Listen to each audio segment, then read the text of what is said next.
विधानसभा क्षेत्र ज्वाली में विकास के दावे तो हो रहे हैं, लेकिन सिविल अस्पताल ज्वाली में आवासीय क्वार्टरों की जर्जर हालत, परिसर की खस्ता हालत, कॉम्प्लेक्स में उगी कांग्रेसी बूटी और टूटी हुई चारदीवारी विकास के दावों की हवा निकाल रहे हैं।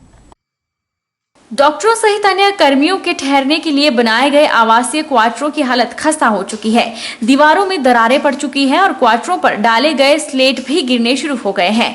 क्वार्टरों के परिसर में घास ही घास उगी है। आवासीय क्वार्टरों की खस्ता हालत होने से चिकित्सकों सहित अन्य कर्मियों को महंगे दाम चुकाकर बाहर क्वार्टर लेने पड़ रहे हैं। इसके अलावा अस्पताल का सारा परिसर आज तक भी कच्चा ही है, जिसको पक्का करने के लिए रोगी कल्याण समिति की बैठक में मुद्दा उठाकर बंद कर दिया जाता है।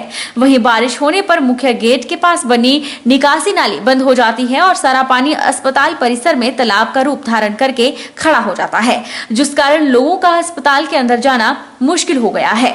बुद्धिजीवियों ने कहा कि जब भी विभाग से पूछा जाता है तो जवाब मिलता है कि जल्द ही आवासीय क्वार्टरों को बनवाया जाएगा, लेकिन कब बनवाया जाएगा इसका कोई पता नहीं।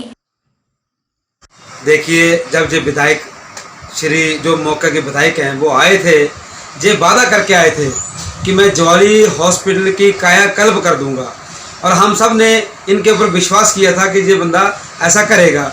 लेकिन देखिए, इस सरकार का तीसरा साल खत्म होने लगा है। तीसरा साल खत्म होने का मतलब कि चौथा साल शुरू हो जाएगा नवंबर में। जब चौथा साल शुरू हो जाता है तो कोई भी सरकार पांचवी सरकार में साल में काम नहीं कर पाती। हमारे हॉस्पिटल की बात कर रहे हैं, वो जो एक डंगा है, पिछली जो भवन है, जो पुराना भवन है, उसके पीछे का डंगा टूटे हुए 5-6 साल हो गए हैं। हम इनसे बड़ी होप थी कि जे आते ही इस डंगे का लगवा देंगे। वो डंगा आज तक नहीं लगा। अगर वो डंगा नहीं लगता है तो क्या होगा? ये पुरानी बिल्डिंग गिर जाएगी, क्योंकि अब बरसातों का समय आ गया है, बरसात का मौसम शुरू हो गया है। बाकी हॉस्पिटल में एक भी डॉक्टर का क्वार्टर नहीं है। पुराने क्वार्टर टूट गए हैं, वो गिर गए हैं।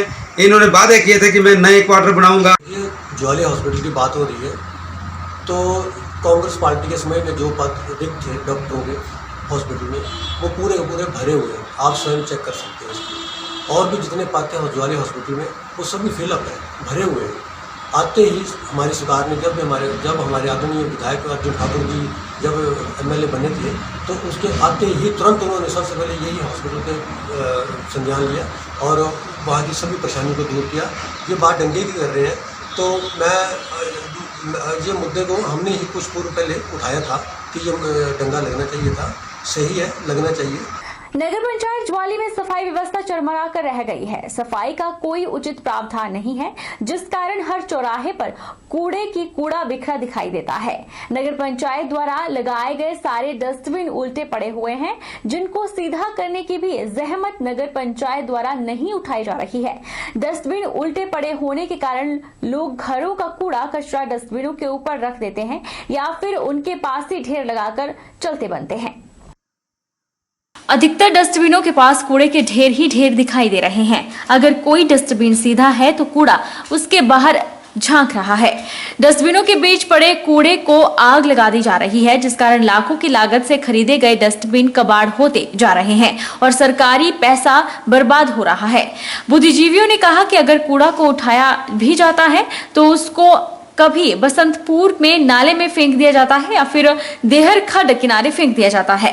आखिरकार यह गंदगी लोगों को परेशान कर रही है। बुद्धिजीवियों ने कहा कि कूड़े से भरे डस्टबिनों से फैल रही बदबू किसी भी बीमारी को न्योता दे सकती है। उन्होंने कहा कि भाजपा कार्यकाल में नगर पंचायत की हालत बद से बदतर हो चुकी है। विकास का कोई भी काम नहीं हो पा रहा है। उन्होंने कहा कि नगर पंचायत ज्वाली द्वारा समस्त डस्टबिनों को सीधा किया जाए और सफाई की उचित व्यवस्था की जाए। मेरी जगह पे नई अध्यक्षा श्रीमती ममता देवी को बनाया गया है, तब से सफाई की व्यवस्था जो है वो काफ़ी डगमगा गई है। हर एक वार्ड में डस्टबिन उल्टे पड़े हैं, डस्टबिन जो है वो ऊपर तक कूड़े से भरे पड़े हैं, पर कोई भी ऐसी व्यवस्था नहीं बनाई है अध्यक्षा ने कि उनको खाली कर सके, या इवन कि यहाँ पे ट्रैक्टर भी नहीं आता है, कोई ट्रॉली की व्यवस्था नहीं की है कि उनको खाली कर सके। हालांकि अभी जो है इतनी स्थिति हमारी खराब है कि कोविड-19 फैला है। हर जगह सफाई व्यवस्था जो है वो सुचारू रूप से चलनी चाहिए। कोरोना महामारी के चलते जहां पर स्कूल बंद पड़े हैं, वहीं बिलासपुर में कम संख्या वाले स्कूलों को मर्ज करने की तैयारी शुरू की जा रही है। शिक्षा विभाग बिलासपुर जिला में 5 से 10 बच्चों वाली संख्या के स्कूलों को लिस्ट तैयार कर रहा है। इन स्कूलों की लिस्ट तैयार करके शिक्षा विभाग बिलासपुर शिमला निदेशालय को रिपोर्ट भेजेगा। शिक्षा विभाग के आला अधिकारियों का कहना है कि विभाग की ओर से निदेशालय को प्रपोजल भेजा जाएगा। हरी झंडी मिलने के बाद तुरंत प्रभाव से इन स्कूलों को अन्य स्कूलों के साथ मर्ज कर दिया जाएगा। जिन स्कूलों की एनरोलमेंट 50 या इससे ज़्यादा है, तो उन स्कूलों की सूची भी जो है विभाग ने मंगवाई है। उन स्कूलों को कुछ विशेष जो सुविधाएं हैं वो उपलब्ध कराई जाएंगी, जैसे पर क्लास टीचर और हर क्लास के लिए क्लासरूम और इंफ्रास्ट्रक्चर, ये जो है ये सुविधाएँ विभाग द्वारा जो है प्रस्तावित हैं। और जैसे ही ये हमारी तरफ से उनकी सूचना विभाग को पहुँचेगी, आगे ये सरकार तक जाएगी और उसका निर्णय जो है जैसे आएगा हम उसको लागू करेंगे। फतेहपुर, इंदौरा, नूरपुर, ज्वाली निजी स्कूल संगठनात्मक जिला नूरपुर की इकाई फतेहपुर ने तहसीलदार फतेहपुर के माध्यम से मुख्यमंत्री को ज्ञापन भेजा और अपनी समस्याओं का समाधान करने की गुहार लगाई है।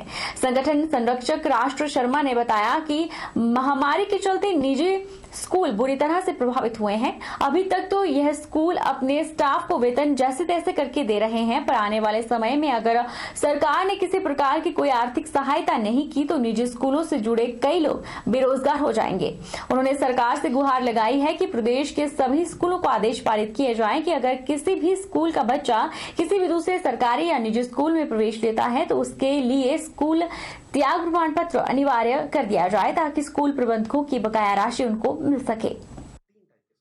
और इन्होंने कुछ एक मुद्दे उठाए हैं, जिसमें से इनका इशू है पहला तो कि ग्रांट इन एड जो है वो मिलनी चाहिए सरकार की तरफ से, क्योंकि इनका जो फीस है वो नहीं आ रही है। दूसरा इनका जो ट्रांसपोर्ट का जो खर्चे हैं, जैसे इंश्योरेंस है या वो कुछ लोन लिए हैं या इंफ्रास्ट्रक्चर के ऊपर जो खर्चा होता है वो सारा का सारा इनकी लायबिलिटी बन रही है। एंड थर्ड इनका इशू ये है कि कुछ लोग जो हैं बच्चों को निकाल रहे हैं और वो गवर्नमेंट स्कूल में जा रहे हैं या फिर दूसरे स्कूल में बिना बिजली लायबिलिटी को चुकाए हुए, तो बिना स्कूल लिविंग सर्टिफिकेट या टीसी के बगैर जो है वो उनको एडमिशन ना दी जाए। तो जायज़ है इनका, और हम इनका ये जो इन्होंने ज्ञापन दिया है ये हम कंसर्न क्वार्टर को भेज देंगे, मुख्यमंत्री साहब को भेज देंगे। आगे सरकार ही डिसाइड करेगी कि इसमें क्या करना है। इंदौरा उपमंडल की पंचायत कुड़सा में कुछ शरारती तत्वों ने माता वैष्णो का मंदिर तोड़ दिया है। इसके विरोध में लोग सड़कों पर उतर आए और माहौल तनावपूर्ण हो गया। इंदौरा पुलिस को इलाके में अतिरिक्त पुलिस बल तैनात करना पड़ा। लोगों ने गुर्जर समुदाय पर मंदिर को तोड़ने और मंदिर की जगह पर गोबर और कचरा फेंकने का आरोप लगाया है। वहीं दूसरी तरफ गुर्जर समुदाय के लोग आरोप लगा रहे हैं कि उनके साथ मारपीट हुई है। सूचना मिलते ही डीएसपी नूरपुर मौके पर पहुंच गए और जो लोग मारपीट के आरोप लगा रहे हैं उनके बयान कलमबद्ध किए गए। सिरमौर के पीडब्ल्यूडी डिवीजन संगड़ाहा के अंतर्गत 8 करोड़ 78 लाख की लागत से निर्माणाधीन बोरली सड़क का कार्य पूरा होने से पहले ही सड़क की दीवारें ढहने से ग्रामीणों में रोष है। इस बारे मुख्यमंत्री हेल्पलाइन पर शिकायत किए जाने के बाद सहायक अभियंता ने सड़क का निरीक्षण किया, लेकिन घटनास्थल पर मौजूद ग्रामीण एक्सीन द्वारा निरीक्षण किए जाने पर अड़े हुए हैं। ग्रामीणों के अनुसार सड़क निर्माण में हुई लापरवाही और घटिया निर्माण के चलते 5 रिटेनिंग वॉल ढह चुकी हैं। 14 दिसंबर 2016 को शुरू हुआ सड़क का निर्माण कार्य पूरा करने की अवधि 8 मई 2018 निर्धारित की गई थी, लेकिन विभाग और ठेकेदार आज तक कार्य पूरा नहीं कर सके हैं। 4 वर्षों से लंबित 12 किलोमीटर लंबी सड़क के बंद होने से आवाजाही भी पूरी तरह बंद है। हालांकि विभाग के अनुसार सड़क पास न होने के कारण इस पर नियमानुसार गाड़ियां नहीं चलाई जा सकती। वहीं ग्रामीणों द्वारा इस बारे में मुख्यमंत्री हेल्पलाइन नंबर पर शिकायत दर्ज करवाई जा चुकी है। सड़क का निर्माण कार्य अभी पूरा नहीं हुआ है। सड़क का लगभग 3 करोड़ का बजट खर्च होना शेष है। जमीनी विवाद के चलते सड़क का कुछ हिस्सा खेतों की बजाय स्लाइडिंग वाले हिस्से से निकाला गया है, जहां हर बार बारिश होने के दौरान सड़क धंस जाती है। और मैं विभाग का, खासकर पीडब्ल्यूडी विभाग का ध्यान सिऊ सड़क, जो बोरली टू सिऊ सड़क बन रही है, इसकी तरफ दिलाना चाहता हूं, क्योंकि लोगों ने यहाँ नकदी फसलें उगाई हुई है, जो कि इस समय इस सड़क के कारण जो सड़क लगनू से सिऊ तक पूरी क्षतिग्रस्त हो चुकी है। साल पहले टेंडर हुआ है और कोई ठेकेदार बाहर से है, हमें नहीं पता, लेकिन जो इस समय रोड के हालात है वो बहुत खस्ता है। लोगों को आने जाने की असुविधा हो रही है। अपनी जो नकदी फसलें लोगों ने उगाई है उसको मंडी तक नहीं पहुंचा पा रहे हैं। रुकेंगे एक छोटे से ब्रेक के लिए, ब्रेक के उस पार फौरन लौटेंगे, आप बने रहिए हमारे साथ।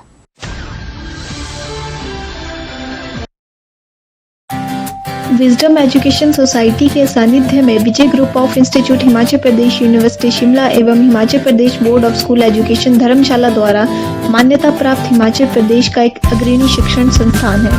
इंस्टीट्यूट में BBA, BCA, BCom, PGDCA, BEd तथा DLEd के कोर्सेज उपलब्ध हैं। कॉलेज प्रयासरत है छात्रों के चहुमुखी विकास की ओर, जिसके लिए कॉलेज उपलब्ध करवा रहा है डिजिटल क्लासरूम्स, विभिन्न प्रयोगशालाएं जैसे कि कंप्यूटर प्रयोगशालाओं का उपयोग ऑनलाइन एग्जामिनेशन के लिए भी किया जाता है, जिसमें 150 से अधिक कंप्यूटर मौजूद हैं तथा साथ ही नेचौक कस्बे में अर्ध लाइब्रेरी के अभाव को दूर करने के लिए विजडम एजुकेशन सोसाइटी ने कस्बे में शिक्षा प्राप्त करने वाले बच्चों समेत स्थानीय युवा पीढ़ी को अपने कैंपस में पुस्तकालय की सुविधा उपलब्ध करवाई है तथा साथ ही विजय ग्रुप प्रयासरत है कि कोरोना महामारी छात्रों के विकास में बाधा ना बने, इसलिए विजय ग्रुप छात्रों को ऑनलाइन रजिस्ट्रेशन की सुविधा प्रदान कर रहा है, जिसके माध्यम से छात्र घर बैठे ही अपनी एडमिशन की प्रक्रिया को पूरा कर सकते हैं।